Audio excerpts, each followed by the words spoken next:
Son Excellence, Madame Anne-Gulen, ambassadrice de France en Tunisie, Mesdames et Messieurs les chefs de mission diplomatique et consulaire accrédités en Tunisie, honorables invités. Je suis particulièrement heureux de vous adresser, au nom du gouvernement tunisien, mes félicitations les plus chaleureuses ainsi que mes vœux les plus sincères à l'occasion de la fête nationale de la République française. À travers vous, Madame l'ambassadrice, ces vœux s'adressent à l'ensemble du peuple français ami, auquel nous exprimons nos souhaits de progrès durable, de stabilité, de prospérité et de rayonnement. Cette célébration revêt cette année une signification toute particulière, puisqu'elle coïncide avec le 70e anniversaire de l'établissement des relations diplomatiques entre nos deux pays. 70 années de mémoire partagée, de réalisation commune et de dialogue continu, 70 années qui témoignent de la capacité de nos deux peuples à préserver, au fil des décennies, un lien singulier, dense et vivant. Madame l'ambassadrice, Mesdames et Messieurs, dans un monde en pleine mutation où les crises se succèdent et où l'avenir devient difficile à prévoir, les relations tuniso-françaises sont appelées à se renouveler et à inventer de nouvelles formes de coopération, fondées sur le respect mutuel et la prise en compte des intérêts et des priorités de chacune de nos deux nations, à même de répondre aux attentes, aux espoirs, aux ambitions de nos deux peuples amis. Dans ce cadre, je tiens à rappeler que la relation entre la Tunisie et la France est d'abord faite de femmes et d'hommes. À cet égard, il m'apparaît essentiel ce soir de rendre un hommage particulier à la communauté tunisienne établie en France.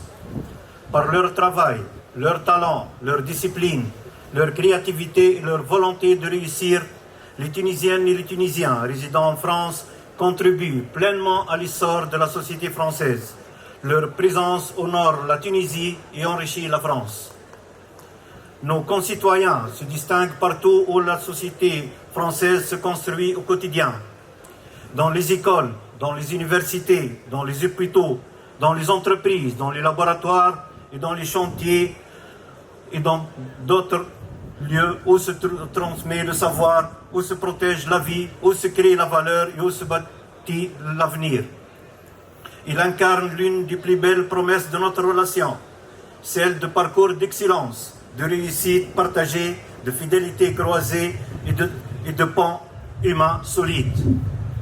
Mais ce lien humain ne vit pas dans un seul sens. Il bénéficie également de l'apport indéniable et de l'engagement des Françaises et des Français qui ont choisi la Tunisie comme lieu de vie, de travail, de création et d'innovation. Je veux donc également rendre hommage à celles et ceux d'entre eux qui sont ici présents ce soir. Qu'ils sachent que la Tunisie voit en eux une présence chère, une présence amie et une composante vivante du lien singulier qui unit nos deux pays. Nous leur exprimons ce soir notre profonde estime. Madame l'ambassadrice, Mesdames et Messieurs, ces liens humains constituent un atout précieux. Ils doivent être protégés, entretenus et renforcés. C'est pourquoi la mobilité doit demeurer au cœur de notre relation. Faciliter la mobilité des étudiants, des chercheurs, des entrepreneurs, des compétences des artistes et des familles, c'est investir dans l'avenir de notre partenariat. C'est aussi permettre aux idées, aux talents et aux expériences de circuler, de se développer et de créer de la valeur entre nos deux pays. L'accès des étudiants tunisiens à l'enseignement supérieur français doit rester un espace d'ouverture, d'excellence et d'opportunité. Ces jeunes sont souvent les futures élites qui, demain, continueront à rapprocher la Tunisie et la France. Nous formons donc le vœu pour que les conditions de leur mobilité soient à la hauteur de la profondeur des liens qui unissent nos deux pays. Nous devons veiller ensemble à ce que le savoir ne devienne jamais un horizon éloigné par le coût ou par les obstacles, car l'excellence académique française a toujours représenté pour de nombreux jeunes Tunisiens un espace de savoir, d'ouverture. Il est donc de notre intérêt commun que cet horizon demeure accessible et attractif. Mesdames et Messieurs, Nos liens économiques sont d'une densité exceptionnelle et connaissent une montée en gamme que nous devons saluer. Cette dynamique se manifeste dans l'industrie, dans la transformation du numérique, dans l'innovation, mais également dans le tourisme. Près de 1500 entreprises à participation française sont aujourd'hui présentes en Tunisie. Le seuil d'1 million de visiteurs français a également été franchi l'an dernier. Et nous espérons doubler ce chiffre d'ici la fin de la décennie. Cette dynamique est précieuse. Nous voulons la consolider, l'élargir et lui donner de nouvelles perspectives. La culture porte, elle aussi, cette relation. La participation de la Tunisie à la saison méditerranéenne à Marseille en a offert une belle illustration. Elle a permis de mettre en lumière la création tunisienne, la vitalité de nos artistes et la profondeur de notre appartenance méditerranéenne commune. Je voudrais également saisir cette occasion pour me féliciter de la signature, il y a quelques jours, du partenariat entre l'Institut français de Tunisie et l'Institut national du patrimoine dans le cadre du projet Sound, qui a pour objectif d'associer plusieurs partenaires dans un programme axé sur la préservation, la valorisation et la transmission du patrimoine culturel et archéologique tunisien. Notre partenariat doit également être à la hauteur des grandes transformations de notre temps. L'innovation, la technologie et l'intelligence artificielle doivent y occuper une place centrale. La création du club IA Tunisie, inauguré en 2005 entre nos deux pays, marque à cet égard une étape importante. Ce club rassemble déjà une trentaine d'entreprises françaises et tunisiennes et vise à renforcer la coopération dans les domaines d'intelligence artificielle, de la recherche, de la formation numérique et de l'innovation.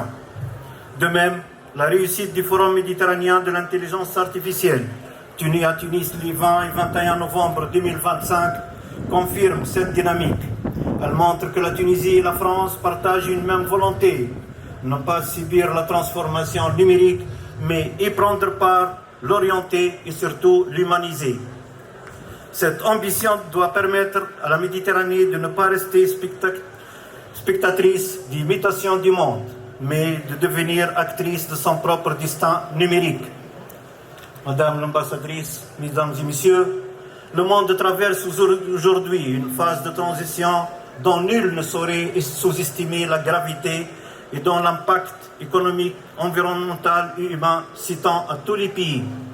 À cet effet, il nous appartient d'œuvrer de concert de faire prévaloir les principes de justice, d'égalité et de liberté auxquels la Tunisie et la France demeurent profondément attachées, en particulier la cause palestinienne, et de contribuer ensemble à l'émergence d'une conception renouvelée d'un ordre international plus juste, affranchi des logiques de domination et des déséquilibres hérités du passé.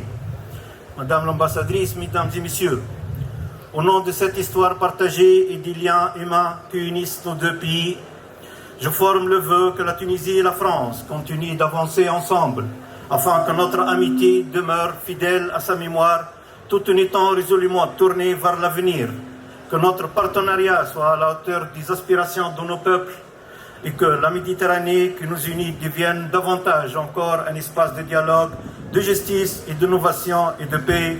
Vive l'amitié Tunisie-française. Et je ne peux pas terminer mon discours sans souhaiter bonne chance à l'équipe de France dans la demi-finale de la Coupe du Monde. Merci.